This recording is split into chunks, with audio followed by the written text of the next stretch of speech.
Cuba tuan-tuan tengok apa ramai hak sembahyang salah.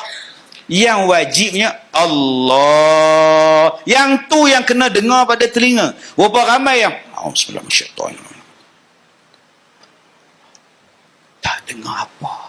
Berapa ramai yang sembahyang takbiratul ihram tak sah sembahyang dia. Sebab tak dengar pada telinga dia.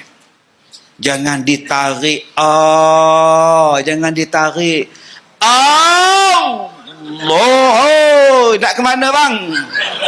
6 harakat kau belasah yang kena panjang Allah, pendek Allahu Akbar. Bukannya bukan. Itu yang berlagu lagi. Berlagu di mulut satu, berlagu di tangan. Allah. Dah berapa kali ni bang? Berapa kali ni bang? Oi, duduk pula sebelah kita pula.